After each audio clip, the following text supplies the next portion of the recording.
Kasih karunia dan damai sejahtera Allah Bapa kita dan anaknya Tuhan Yesus Kristus menyertai saudara. Amin. Shalom saudaraku yang terkasih, di dalam nama Tuhan Yesus Kristus senang bisa menyapa saudara di tempat saudara berada hari ini. Dalam dimensi yang berbeda, tetapi dalam dunia yang sama. Sebagai insan yang diciptakan untuk Tuhan sebelum melakukan rangkaian aktivitas kita pada hari ini, marilah kita mengawalinya dengan memuliakan Tuhan lewat pujian kita dan mendengarkan firman Tuhan.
Bacaan firman di pagi hari ini diambil dari Efesus 4 ayat 26.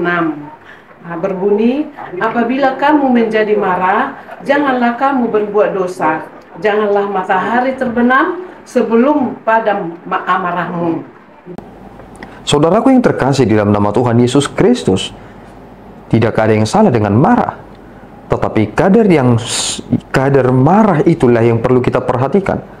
Karena belakangan ini, marah seseorang itu kerap sekali tidak masuk akal. Karena hal yang sepele, mereka rela bahkan tega menghabisi nyawa seseorang. Apakah itu adalah marah yang baik? Tentu kita harus memikirkan bahwasanya teks ini ingin berkata bahwa jika engkau marah, jangan sampai berbuat dosa. Kita harus mendalami ini dengan baik-baik. Bukan berarti kita tidak boleh marah.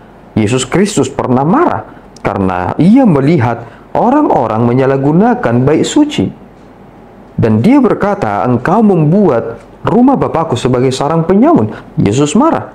Tetapi itu adalah memiliki dasar yang jelas, dan apa yang dilakukan Yesus Kristus memang tepat dalam waktu yang tepat itu. Kita juga pernah mengalami hal-hal yang lumrah memancing reaksi marah ketika kita melihat sesuatu hal yang tidak baik. Tetapi jika ini kita bawakan ke dalam konteks keluarga, mengapa belakangan ini semakin banyak keluarga yang broken karena mereka tidak bisa menyelesaikan persoalan mereka? Sebab ketika mereka marah, mereka membawa marah mereka itu sampai keesokan harinya, 2 hari ke depannya, 3 hari, berminggu-minggu, berbulan-bulan, hingga bertahun-tahun. Jika itu telah menjadi hal yang telah masuk ke dalam dunia bawah sadar dan itu tertanam di dalam hati, bagaimana mungkin itu mudah untuk dicongkel? Bagaimana mungkin itu bisa mudah untuk diambil? Ini menjadi prinsip yang kita harus pelajari, bahwa ada jam waktu terkait tentang marah ini.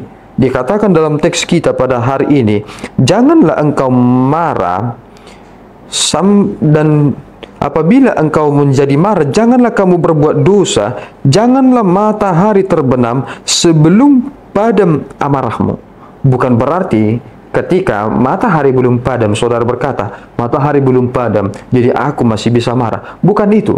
Tetapi yang ingin dikatakan adalah bersegeralah untuk memadamkan api amarah itu. Sebab kemanusiaan kita ternyata akan dipengaruhi dengan apa yang kita pendam.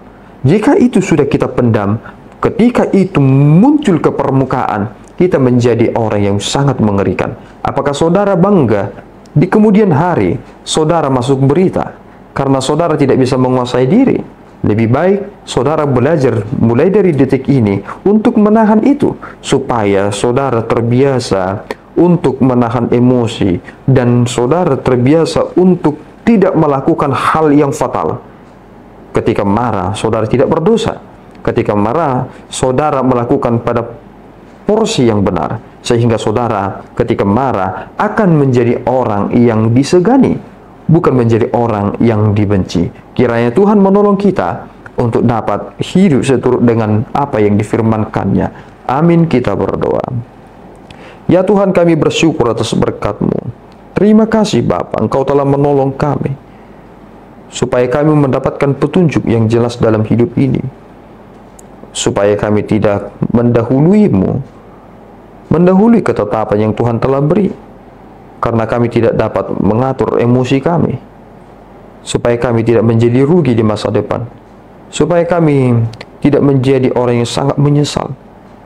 Bimbinglah kami ya Tuhan, karena kami memiliki keterbatasan yang sungguh-sungguh jelas. Hati kami sering sekali dipenuhi kepanasan, kepahitan. Kami geram dengan apa yang mengganggu kami, sehingga kami kerap mengabaikan bahwa kami adalah orang Kristen. Kami serahkan hidup kami ke dalam tangan-Mu Bapa. Biarlah kehendak-Mu yang jadi, dan kami menjadi terang dan garam di dalam dunia ini, sebab kami adalah orang-orang yang hidup seturut dengan kehendak-Mu. Terpuji Engkau di dalam Yesus. Kami telah berdoa dan mengucap syukur. Anugerah Tuhan kita Yesus Kristus, kasih setia Allah Bapa kita, dan persekutuan Roh Kudus menyertai saudara. Amin. Tuhan Yesus memberkati.